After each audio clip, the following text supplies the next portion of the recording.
There's Nimbus Land. Yeah, I need a new camera. I really do. It just stopped. It just cut off the recording. It sucks. I'm gonna have to split this up into different parts now. Oh well. And Bowser is rebuilding his keep. Very good. Awesome.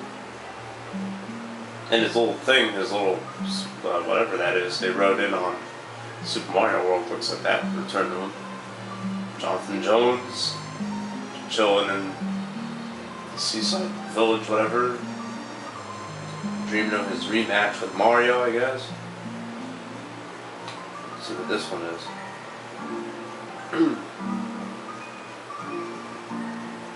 Oh.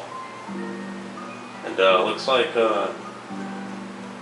Boshi and Croco are in cahoots now, and they're getting overrun by Yoshi and bullied by that, bullied back by Yoshi. Good lesson for the kids, I guess. But whatever, I don't really care. And Toadofsky has students and stuff now, right? There's Confucius. And the other one, and Toadofsky's old #1 pupil, we saw him in the background there. Guy who still sells all the good stuff, frog coins, which I may buy a couple of them, by the way. And Booster is, well, Valentina's trying to hook up with Booster. Why Booster is running away from a woman whose boobs are that amazing, I have no idea. I'd be all up on those, but whatever. And Mario and Peach say thank you. And Toad and the guys, Toad's dad already says thank you too. Same with Yoshi. And Luigi was nowhere to be found still in this game. That'd be awesome if that was like the secret, that was like a secret boss. That would be cool. Oh, there's Luigi right there, leading the choir, leading the parade. The ending parade. Cool. Alright, let's watch the credits roll. I had a lot of fun doing this. I hadn't played this game in a while. I really didn't think I would go through it so smoothly. But it is a beginner's type RPG, so I knew I'd be able to beat it without using special abilities because, well, this game is very easy. But I didn't think I'd progress through it so smoothly, and there were some times where I really should have done my research, but you know me, when I do video game stuff, I don't really do much research. I just kind of play to the best of my ability. That's going to get me in trouble in the next full-length playthrough I do. Because it's probably going to be blind, or if it's blind, it's going to be done like I'm going to have to do in advance, like play a little bit in advance before moving on with it, you know what I mean?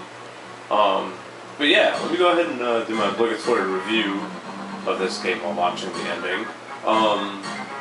So this game came out at the end, like towards the end of the Super's Lifeline, mid-1996.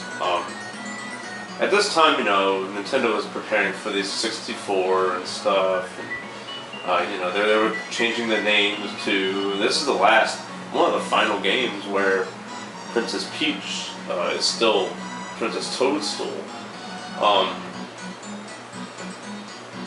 But it's as good as any Super Nintendo game. In fact, it's, dare I say, one of the best games to come out for the Super. Even if it was created so late in the lifeline of it. Yeah. The music is awesome. I just saw it because I saw that.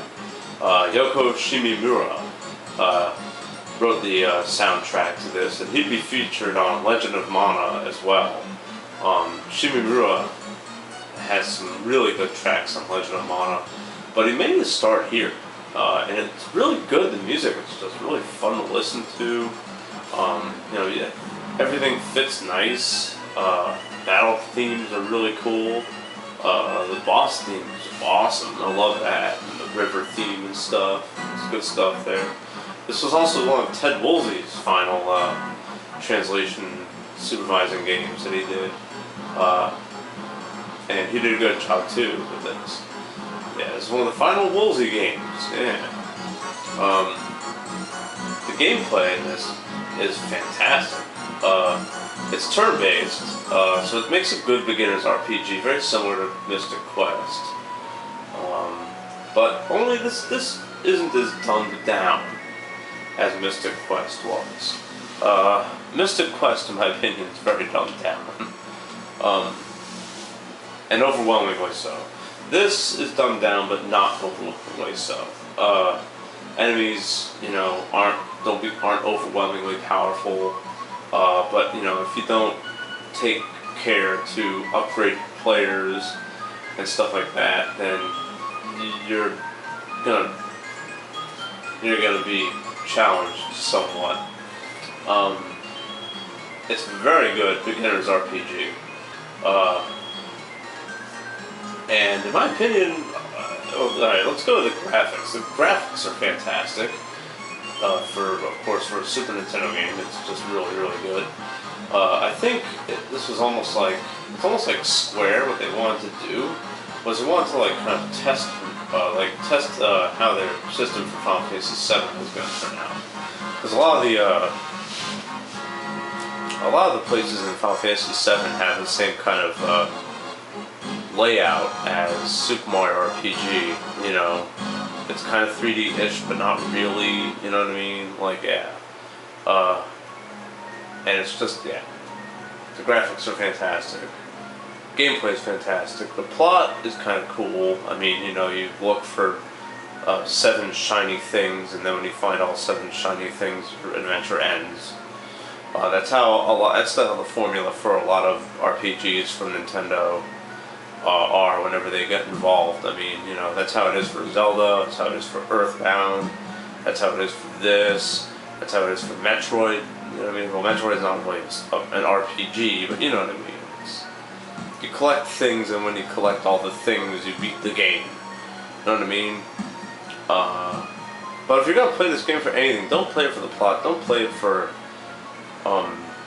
the plot. Play it for the graphics, the music, and the gameplay, which all 3 are, you know, nearly perfect. Dare I say? Yeah.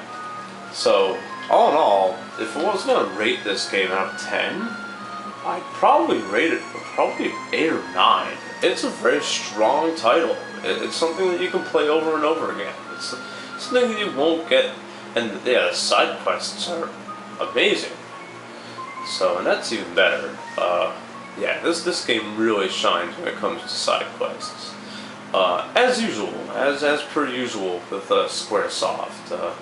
But even more so in this because the optional content in this game, you don't need to do it. It's just kind of there if you want to do it. You know what I mean? You can play this whole game without doing any side questing, and you'll be fine. You know what I mean? Okay.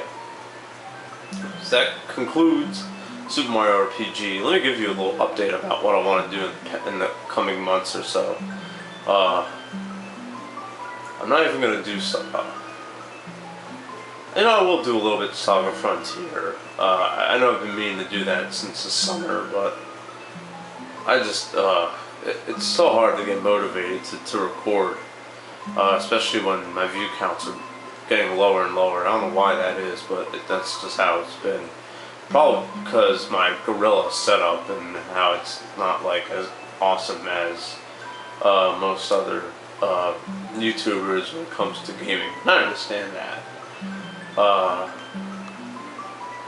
But also, you know, I was caught up in other projects as well, you know, Mystic Quest, this, and stuff like that.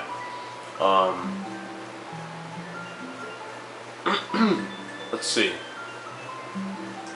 I'm going to do Saga Frontier just sporadically, maybe a couple times a week, up until December. And in December I'm going to continue Chrono Trigger Flames of Eternity. I don't know if any of you remember that, but I was doing that. I was playing a ROM hack of Chrono Trigger called Flames of Eternity, and it was really good, and I really liked it. And I've been meaning to play it more, but it was, it was blind, and I didn't really like how it was progressing. But as I stopped recording it, I'm like, whoa, I need to do this because it seems like a really good game, and I'm gonna continue it, and I'm gonna continue it blind. Hopefully, it won't be boring. Hopefully, I'll be alright. I mean, yeah. So, let's see. Then my Hanukkah special. I don't know when Hanukkah begins this year. Hopefully, maybe sometime in December or November, whatever. The Hanukkah special is going to be awesome, and then I'm going to play another ROM hack after the Hanukkah special, alongside Chrono Trigger, Flames of Eternity. And it's featured on someone who I've been subbed to for a while, Lancer. It's on his channel, so yeah. And I watched it and I'm like, wow, this is a game that I must play. And so I'm going to be doing that. I'm going to be playing that. So that's what's in store for the winter. And then in spring 2015, or whenever I get done with, whatever I get done with, I don't know when I'm going to start playing in spring 15. I have an idea, and I think I can do it too. So, and that's going to be, I'm just going to get to that as it comes. Okay, so that concludes Super Mario RPG. No special run. I'm also going to be doing the optional boss fight with Culex. I have to do the optional boss with Final Fantasy IX too. Ozma. I got to do that as well. I'll probably do both. I'll do both of those in December. Yeah, that seems like a good time to do it. It's December. Alright. Hope you all enjoyed watching this as much as I have had making it. This is the Big Jew telling you to keep being awesome. Peace.